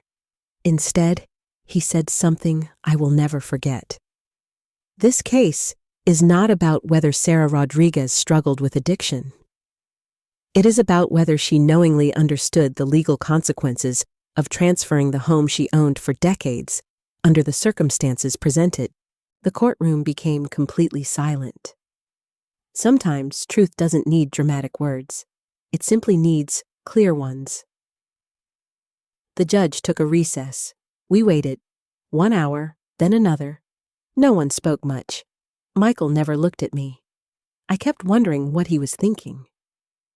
Was he angry, ashamed? Still convinced he had done the right thing? I honestly didn't know anymore. Finally, everyone was called back inside. The judge began reading the decision. Most of it sounded like another language. Legal terms, procedures, statutes. Then I heard the words that changed everything. The transfer cannot stand. I froze. The judge continued. Based on the evidence presented, including concerns surrounding the execution of the documents and Sarah's capacity at the time they were signed, the transfer of ownership would be set aside. Ownership of the house would return to me. I didn't react immediately. I simply sat there, trying to understand what I had just heard. Linda grabbed my hand. You did it. I slowly shook my head. No. The truth did. Tears rolled down my face. Not tears of victory. Tears of relief. For months, I had questioned my own memory, my own judgment, my own sanity. Now someone had finally said what my heart had known all along. Something about the way my home changed hands had never been right. Then the judge addressed another issue. Because later, financial actions depended on the disputed transfer, those matters would also have to be addressed separately. I glanced toward Michael. His face had gone completely pale. The financial structure he had built around my house was beginning to collapse. I didn't feel satisfaction, only sorrow. This wasn't the future I wanted for my son.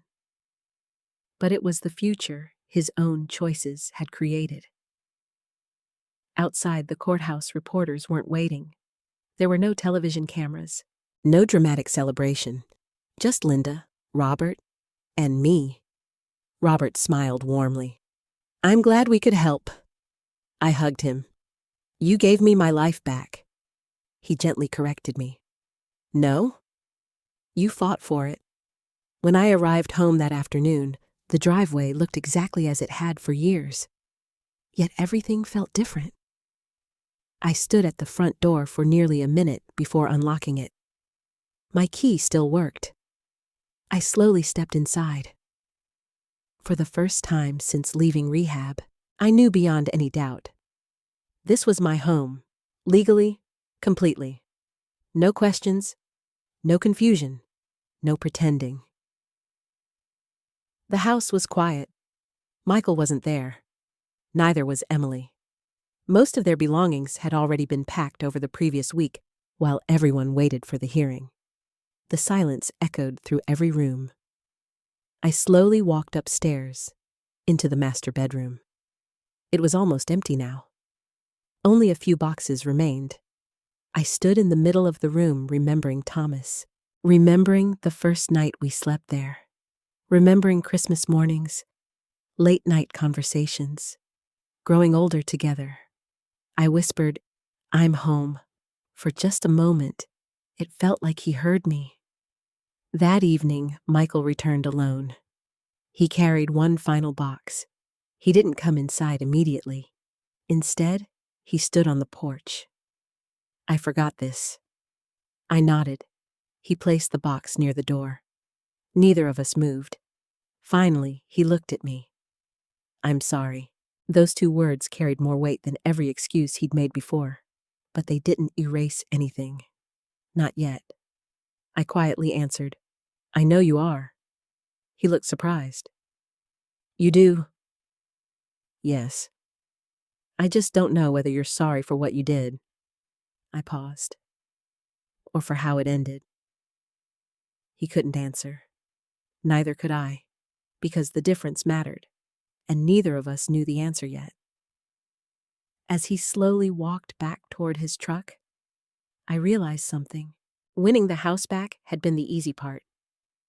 The harder question still remained. Could a mother ever find a way to forgive the son who had taken it in the first place?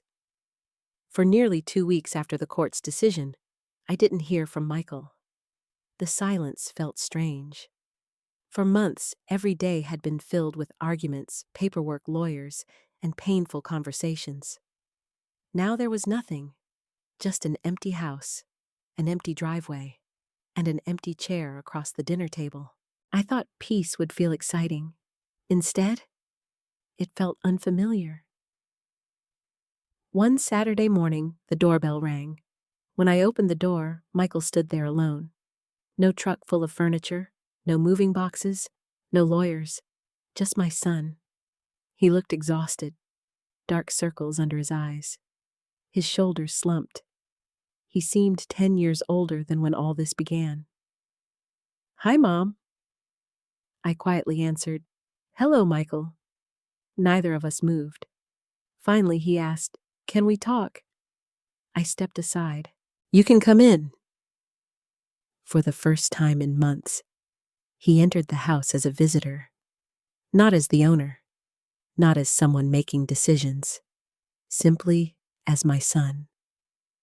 We sat in the living room, the same room where he had once welcomed strangers to what he called his new beginning. Now there was no celebration, only silence. He looked around slowly. "It already feels different." I smiled sadly. "It feels like home again?" He nodded. "I know." For several minutes, neither of us spoke. Finally, he took a deep breath. "I've replayed everything. Every conversation. Every decision. I kept trying to convince myself I had done the right thing." He looked down. "I can't anymore." I listened quietly. I don't have excuses left.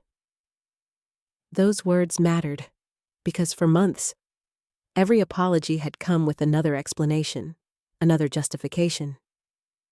This time, there wasn't one. I was scared. He continued, "I thought if I lost everything, I'd lose Emily, my future, my career, my life." He laughed bitterly. "So I convinced myself taking your house was protecting the family." He shook his head. "I wasn't protecting anyone. I was protecting myself." For the first time, I believed every word. He reached into his jacket pocket. "I brought something. He handed me a small envelope. Inside was a handwritten letter. I couldn't say all of this out loud. My hands trembled as I unfolded it. The first sentence read, "Mom, somewhere along the way, I stopped seeing you as my mother and started seeing you as the solution to my problems." I couldn't continue reading for several seconds. Tears blurred every word. When I finally looked up, he was crying too. "I've never hated myself more," he whispered. I believed that too, not because he looked miserable, because there was no performance left, no audience, no judge, no lawyer, just truth, raw, painful, late, but truth. He looked around the room. "I know I can't fix this." "No," I answered honestly. "You can't." He nodded. "I know. I just wanted you to know." He struggled to finish the sentence. "That I finally understand what I took." I quietly replied, "It wasn't just a house." "I know. You took my safety." "I know. You took my memories." "I know. You made me question my own mind." His tears fell faster. "I know." There was nothing left to argue, only grief. After a long silence, he asked the question I knew was coming. "Can you forgive me?" I looked at Thomas's photograph sitting on the bookshelf, then back at my son. "Yes." He looked shocked. "Really?" "Yes." Hope filled his face for the first time in months. Then I continued.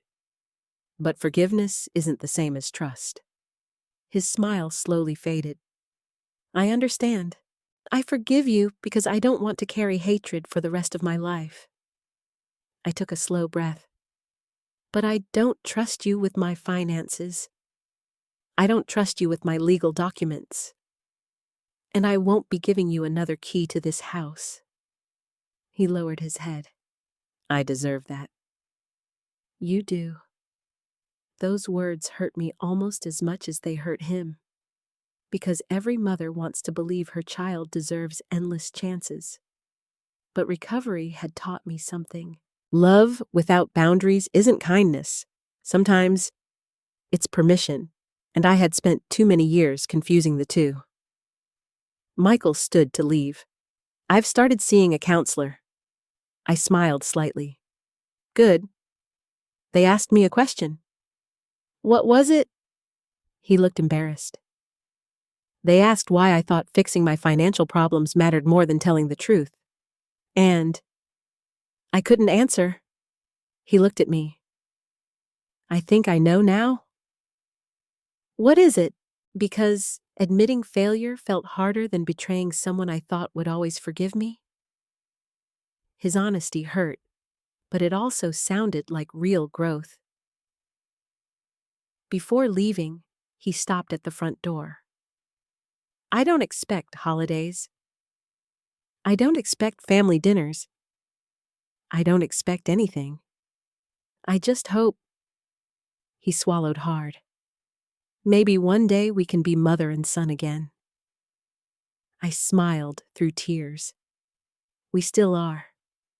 He looked confused. "I just don't know when we'll feel like it again." After he left, I sat alone in the living room for nearly an hour. His letter rested on my lap. I kept rereading one sentence. "I stopped seeing you as my mother and started seeing you as the solution." That sentence explained everything. The lies, the paperwork, the manipulation. None of it began because he hated me. It began because desperation slowly replaced gratitude. And once that happened, every wrong decision became easier than the one before. That evening, Linda called. "How did it go?" I smiled. I forgave him. She remained quiet. "And I didn't invite him to move back." She laughed softly. "I was hoping you'd say that." So was I. For the first time in my life, I understood something that seemed impossible only months earlier. Forgiveness opens the heart, Boundaries protect it. You need both. Without forgiveness, bitterness wins. Without boundaries, the same pain comes back. And after everything I'd survived, I finally loved myself enough to protect the peace I had fought so hard to reclaim. The first thing I did after everything was over was surprisingly simple. I bought a hammer. Not because anything was broken, because I wanted to hang photographs again. The walls had spent months telling someone else's story. It was time they remembered mine. I carried the old boxes down from the attic. Some had been placed there before I entered rehab. Others had been returned by Michael after the court case. Every box held a different piece of my life. Thomas's military medals, our wedding album, Michael's elementary school drawings, Christmas ornaments wrapped in newspaper from years ago. I sat on the living room floor for hours. Sometimes I smiled, sometimes I cried. Sometimes I did both at the same time. Healing isn't neat. It never has been. The first photograph I hung was our wedding picture. Thomas looked impossibly young. So did I. I touched the frame gently. I kept my promise. I whispered, "We're still home." For a brief moment, the house didn't feel empty anymore. It felt familiar. A week later, I hired a local carpenter. Not for a major renovation, for one small project. I led him into the hallway. The wall used to have height marks. He smiled. "You want them back?" I nodded. "I can't replace the originals, but I remember every measurement." Together, we recreated them from old family photographs and journals. Age 5, age 10, age 16. Michael's growth returned to the wall.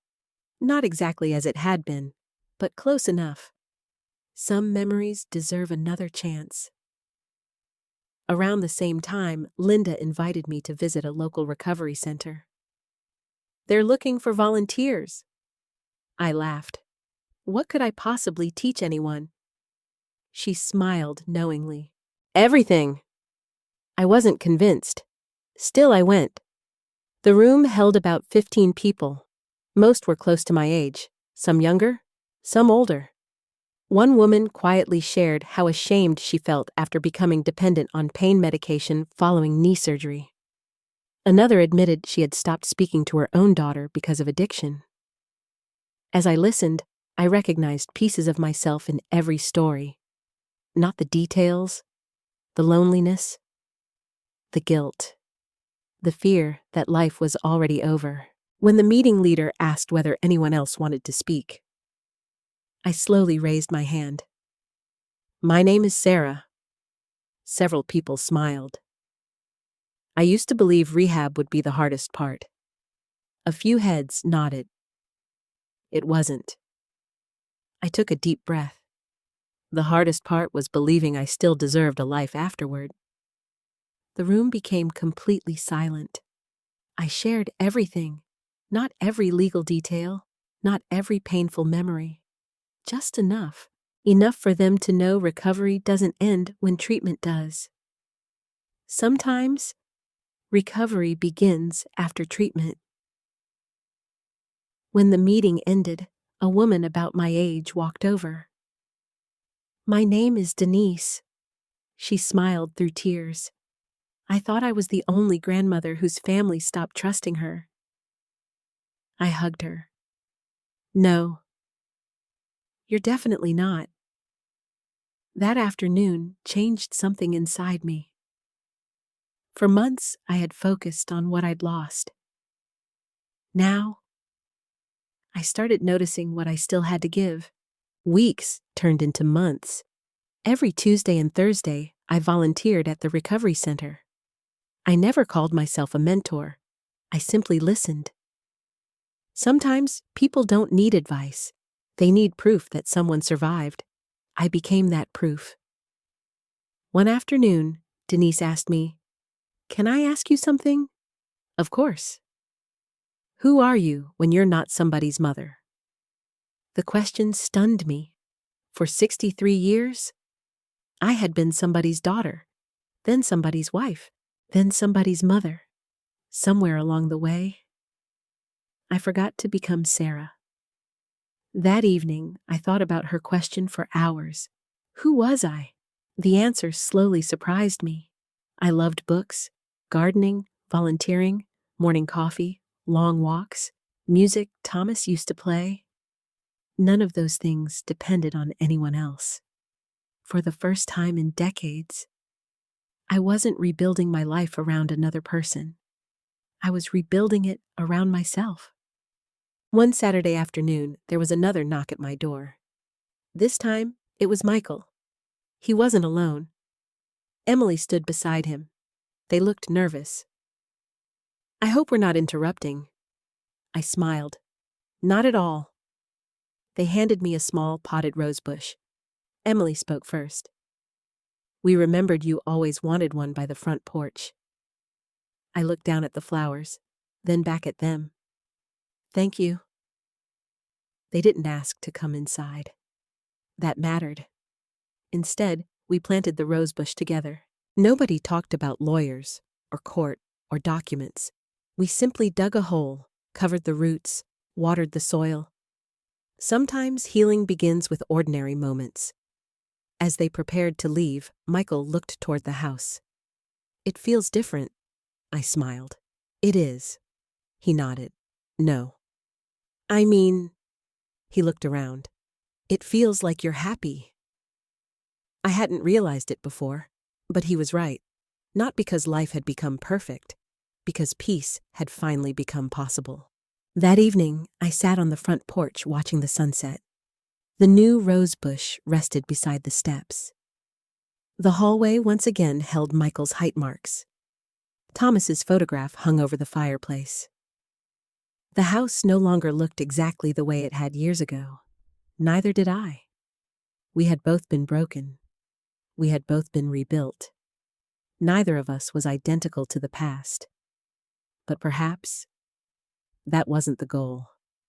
Recovery doesn't erase scars. It teaches you to stop hiding them. As darkness settled over the neighborhood, I realized something beautiful. Losing my house had forced me to fight for it. Fighting for it had forced me to find my voice. And finding my voice had given me something even more valuable than the house itself. It had given me back the woman I thought addiction, grief, and betrayal had taken forever. For the first time in many years, I wasn't simply surviving. I was finally living. Nearly a year has passed since I walked through my front door and discovered I had become a stranger in my own home. Sometimes it feels like yesterday. Sometimes it feels like another lifetime. Healing has a strange relationship with time. The calendar keeps moving. The heart moves more slowly. But it does move. Every morning now begins the same way. I wake before sunrise. I make coffee in my favorite blue mug. Yes, the one Emily eventually found in a storage box and quietly returned to me. The tiny chip on the handle is still there. Every morning, I carry that mug to the front porch. The rose bush Michael and Emily planted has grown beautifully. It blooms almost constantly.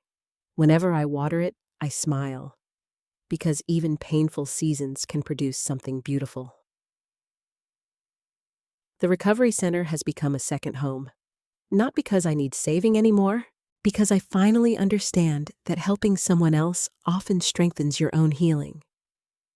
Every Thursday afternoon, I sit in the same chair. New faces arrive, some ashamed, some frightened, some convinced life has already passed them by. I always begin the same way. My name is Sarah. And if you're wondering whether life can begin again after 60, I smile.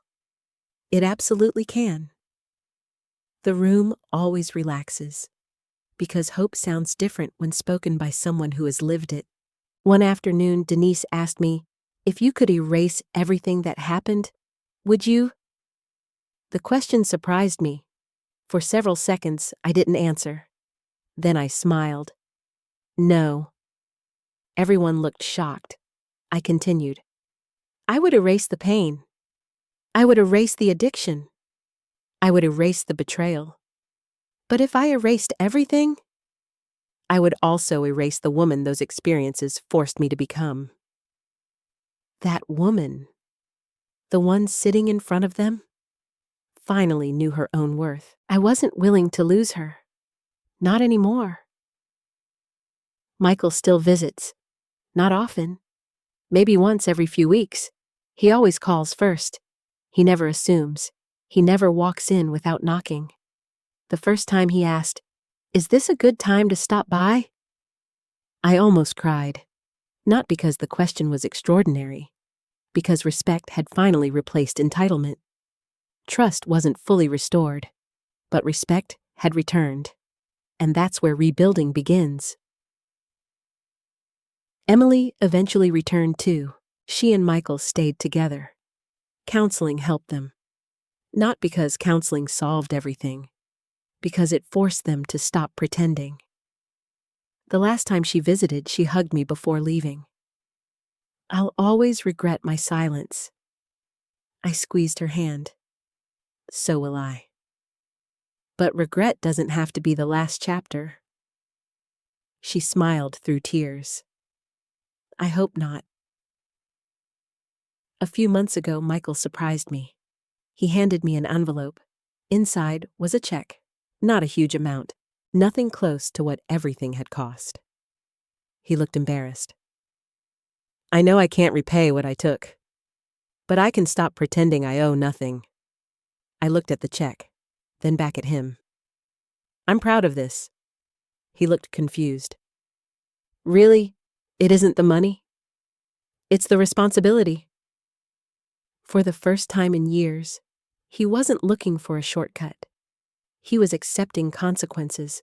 That mattered more than any dollar amount. Sometimes people ask whether I trust him now. The honest answer, not completely. Maybe I never will, and that's all right. Life isn't about returning everything to exactly the way it was. Sometimes healing creates something different, not weaker, different. Our relationship today is built on honesty instead of assumptions, boundaries instead of guilt, respect instead of obligation. Oddly enough, it's healthier than the relationship we had before everything fell apart. A few weeks ago, I stood in the hallway looking at the height marks we recreated. I laughed quietly. Most visitors probably think they're just pencil lines. To me, they're proof. Proof that memories matter. Proof that some things are worth restoring, even if they never look exactly the same. Every once in a while, I still walk into the master bedroom and whisper, "I'm home." I still think of Thomas. I still miss him every day. Sometimes I imagine what he would say if he had seen everything that happened. I think he'd be disappointed. Not in Michael, in the choices Michael made. There's a difference. And I think he'd also be proud. Not because I won the house, because I finally learned to stand up for myself. Thomas spent 40 years reminding me I was stronger than I believed. I just needed one final lesson before I understood he was right. If you've stayed with me until this moment, then you've probably realized something. This story was never really about a house. The house was only the stage. The real story was about identity, about dignity, about the dangerous belief that love means saying yes to everything. For most of my life, I believed being a good mother meant sacrificing whatever my son needed. Sometimes money, sometimes sleep, sometimes dreams. I never imagined the one thing I almost sacrificed was myself. Recovery taught me to reclaim my body. The courtroom taught me to reclaim my voice. And life taught me that no relationship survives without truth. not even the relationship between a mother and her child. Today, when I unlock my front door, I no longer think about ownership papers. I think about peace. I think about waking each morning without fear. I think about laughter returning to rooms that once echoed with silence. Most of all, I think about the woman who walked out of rehab believing she had lost everything. She hadn't. She still had courage. She just hadn't discovered it yet. And in the end, that courage became the strongest foundation this house had ever known. Home isn't where no one hurts you. Home is the place where you finally stop abandoning yourself. And after everything I survived, I can finally say those words without hesitation. My name is Sarah Rodriguez. This is my home, and this is my new beginning. If there's one thing this journey taught me, it's that healing doesn't begin the day your problems disappear. It begins the day you decide your pain will no longer define your future. For a long time, I believed loving someone meant protecting them from every consequence. I thought being a good mother meant giving until there was nothing left of me. But love without healthy boundaries can quietly become permission for someone else's worst choices. Saying no doesn't mean you love less. Sometimes it's the most loving thing you can do for them and for yourself. I also learned that addiction, grief, and betrayal don't have to be the final chapters of our lives. They can become turning points. Recovery isn't just about putting down a bottle or walking out of a treatment center. It's about rebuilding your confidence, your dignity, and your voice.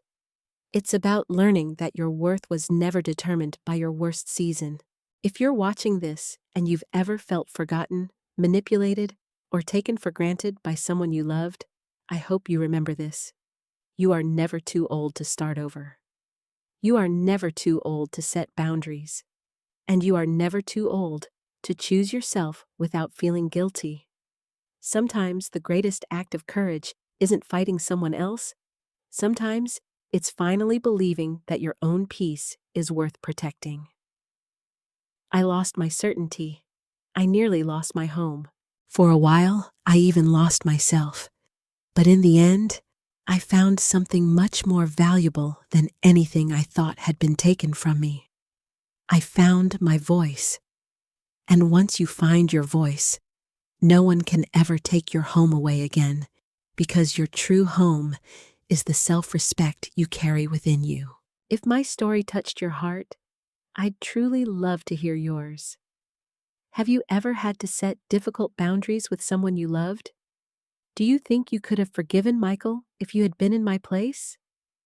Share your thoughts in the comments. I read every one of them.